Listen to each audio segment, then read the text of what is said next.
వరం పేరిట మరిన్ని సేవలు విస్తృతం చేయనున్నట్లు కుటుంబ సభ్యులు స్పష్టం చేశారు. ఆయన ఆశయాలను ఆలోచనలను కొనసాగిస్తూ నిరుపేదలకు అండగా నిలుస్తామని హామీనిచ్చారు. దివంగత నేత మున్సిపల్ మాజీ చైర్మన్ అందవరపు వరహా నరసింహం వర్ధంతి సందర్భంగా సోమవారం శ్రీకాకుళం జిల్లా కేంద్రంలో గల కళింగ వైశ్య కళ్యాణ మండపంలో నగర కళింగ కోమటి సంఘ ఆధ్వర్యంలో పట్టణాధ్యక్షులు ఓన నాగరాజ్ అధ్యక్షతన సేవా కార్యక్రమాన్ని నిర్వహించారు. ఈ మేరకు కార్యక్రమానికి ముఖ్య అతిథిగా హాజరైన కళింగ వైశ్య సంఘం రాష్ట్ర అధ్యక్షులు బోయిన గోవిందరాజులు వరం కుటుంబ సభ్యులతో కలిసి ఆయన విగ్రహానికి పూలమాల వేసి నివాళులర్పించారు. ఈ సందర్భంగా ఆయన మాట్లాడుతూ దివంగత నేత వరం జాతి ఐక్యతను కాపాడుతూ విశేష సేవలు అందించి కళింగ వైశ్య జాతి గౌరవాన్ని పెంచారని అన్నారు. రానున్న రోజుల్లో ఆయన కుటుంబ సభ్యులు కూడా వరం ఆశయాలకు అనుగుణంగా ముందుకు సాగాలని ఆకాంక్షించారు. కళింగ వైశ్య కార్పొరేషన్ రాష్ట్ర మాజీ చైర్మన్ అందవరపు సూరిబాబు మాట్లాడుతూ అందవరపు వరం కేవలం జాతి కోసమే కాకుండా శ్రీకాకుళం ప్రజల సంక్షేమం అభివృద్ధి కోసం నిరంతరం శ్రమించిన వ్యక్తి అని కొనియాడారు.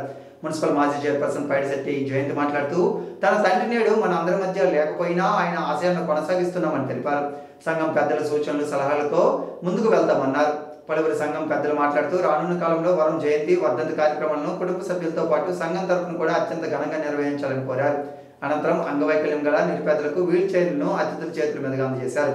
ఈ కార్యక్రమంలో కళింగ వైశ్య సంఘం జిల్లా అధ్యక్షులు తమ్ముడు జోగారావు, వరం తనయులు అందవరపు ప్రసాద్, అందవరపు సంతోష్, సంఘం పెద్దలు కోరాడ రమేష్, అందవరపు రఘు, కోనర్ శ్రీను, అందవరపు గోవిందరాజులు, బరాట నాగేశ్వర, పివి రమణ, కోరాడ హరగోపాల్, తమ్ముడు నాగేశ్వర, ఓన సర్వేశ్వరరావు, వైశ్యరాజు చంద్రమౌళిరాజు, జాన్ భీమశంకర్, వరం కుటుంబ సభ్యులు తదితరులు పాల్గొన్నారు. అధికారం కోల్పోయాక మాజీ ముఖ్యమంత్రి వైఎస్ జగన్మోహన్ రెడ్డి మతి భ్రమించిందని, అవాకులు చవాకులు మాట్లాడితే ఉపేక్షించేది లేదని పలాస ఎమ్మెల్యే గౌతు శిరీష స్పష్టం చేశారు.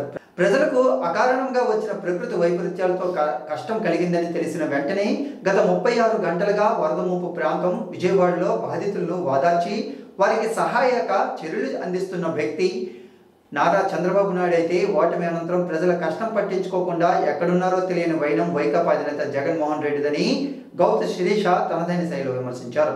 అందరికీ వైద్యం చేస్తానని ప్రకటనలు ఒప్పించే స్థానిక మాజీ శాసనసభ్యులు అప్పలరాజు గతంలో ప్రజలను ఎలా ఆదుకున్నారో అందరికీ తెలుసునని ఆమె ఎద్దేవా చేశారు. దానేమి మాట్లాడుతున్నాడో తెలియని వైనంలో మతి స్థిమితం కోల్పోయి అప్పలరాజు మాట్లాడుతున్నారని శిరీష విమర్శించారు. విపత్తులు వచ్చినప్పుడు ఎదురెళ్లి పరిస్థితులను చక్కదిద్దే చంద్రన్నకు గాలిలో తిరిగే గాలి ముఖ్యమంత్రికి అసలు పోలికే లేదని ఎమ్మెల్యే శిరీష వైకాపా నేతల వ్యాఖ్యలను కొట్టిపడేశారు. గ్రామ స్థాయిలో శాంతి భద్రతలకు భంగం కలిగించే వ్యక్తులు, పాత నేరస్తులు, అనుమానిత వ్యక్తుల కదలికలు, మద్యం, గంజాయి, నాటుసారా క్రయ విక్రయాలు, వినియోగం, క్రైమ్ ప్రోన్ ప్రదేశాలు, జోదం వంటి అసాంఘిక కార్యకలాపాల నిర్వహణ సమాచారాన్ని అందించాలని మహిళా పోలీసులకు శ్రీకాకుళం సబ్ డివిజన్ అధికారి వివేకానంద సూచించారు. శ్రీకాకుళం నగరంలోని ఆనందమయ్య ఫంక్షన్ హాల్లో మహిళా పోలీసులతో డిఎస్పీ ముఖాముఖి మాట్లాడారు. ఈ సందర్భంగా ఆయన మాట్లాడుతూ వినాయక చవితి ఉత్సవాల మండపాల ఏర్పాటు, నిమజ్జనం వివరాలు కమిటీ సభ్యులు మాట్లాడి ఎటువంటి అవంతరాలు అసంఘటనలు జరగకుండా ప్రశాంతంగా వినాయక చవితి ఉత్సవాలు జరిగేలా చూడాలన్నారు. ఉత్సవాల్లో గ్రామాల్లో అల్లరి సృష్టించే వ్యక్తులు వివరాలను ముందస్తుగా గుర్తించి సంబంధిత పోలీసు అధికారులకు తెలపాలన్నారు. సమస్యాత్మక ప్రాంతాలను గుర్తించి నేరాల నియంత్రణకు కృషి చేయాలని కోరారు. అసాంఘిక కార్యకలాపాల నిర్వహణపై సమాచారం అందించిన వ్యక్తుల వివరాలను గోప్యంగా ఉంచుతామని తెలిపారు. ఈ కార్యక్రమంలో పలువురు పోలీసు ఉన్నతాధికారులు, సిబ్బంది తదితరులు పాల్గొన్నారు. పౌష్టికాహారంతోనే ఆరోగ్యం ఉంటుందని సిడిపిఓ జి శోభరాణి పేర్కొన్నారు. శ్రీకాకుళం నగరంలోని 19వ డివిజన్లో పౌష్టికాహార మహోత్సవం మంగళవారం నిర్వహించారు. వార్డు ఇన్ఛార్జ్ కెల్ల కొండబాబు, కెల్ల చిట్టం ఆధ్వర్యంలో ఈ కార్యక్రమం చేపట్టారు. ఈ సందర్భంగా సిడిపిఓ మాట్లాడుతూ తక్కువ ఖర్చుతో ఎక్కువ పోషక విలువలు కలిగిన ఆహార పదార్థాల తయారీపై వివరించారు. గర్భిణీలు, బాలింతలు తీసుకోవాల్సిన జాగ్రత్తలపై వివరించారు. ఈ కార్యక్రమంలో sector supervisor K Uma, ANM K Jyothi, anganwadi కార్యకర్తలు పైడితల్లి, సుజాత, సూర్యకుమారి, సహాయకులు పార్వతి, ఏ చంద్రకళ, ఎస్కే ఘోరిబేబీ తదితరులు పాల్గొన్నారు. విశాఖ జిల్లా అచ్యుతాపురం ఫార్మా కంపెనీలో జరిగిన దుర్ఘటన బాధాకరమని మాజీ స్పీకర్ తమ్మినేని సీతారాం ఆవేదన వ్యక్తం చేశారు. గత నెలలో జరిగిన ప్రమాదంలో సుమారు 17 మంది ప్రాణాలు కోల్పోయిన విషయం పాఠకులకు విదితమే. ఈ నేపథ్యంలో పొందూరుకు సంబంధించిన హంస ప్రశాంత్ అనే బాధిత కుటుంబానికి పార్టీ తరఫున 5 లక్షల రూపాయల చెక్కును మాజీ స్పీకర్ తమ్మినేని సీతారాం అందజేశారు. ఈ దుర్ఘటనలో మృతి చెందిన కుటుంబాలను వైకాపా పార్టీ మానవత్వంతో ఆదుకుంటుందని స్పష్టం చేశారు. ఆయా కుటుంబాలకు పార్టీ అండగా నిలుస్తుందని భరోసానిచ్చారు.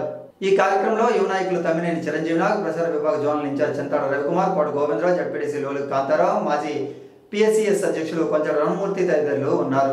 విపత్తుల నిర్వహణలో లైఫ్ సేవింగ్ పాత్ర కీలకమని జిల్లా కలెక్టర్ స్వప్నల్ దినకర్ పుండికర్ పేర్కొన్నారు.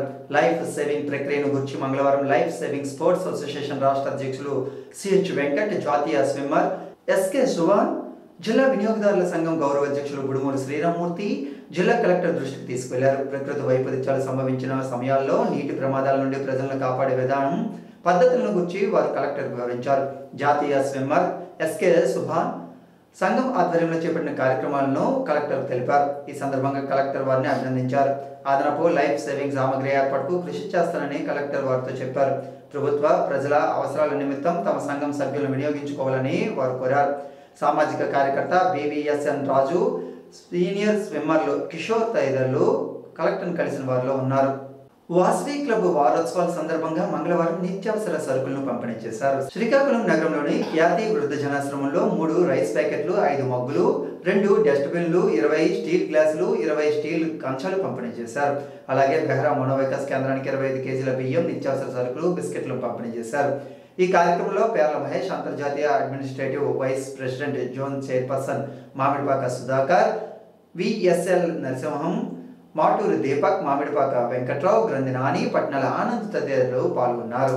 ఈనాటి వార్తలు ఇంతటితో సమాప్తం. తిరిగి మరలా ప్రసారమయ్యే ఏఆర్ న్యూస్ లో మళ్ళీ కలుద్దాం. అంతవరకు సెలవు, నమస్కారం.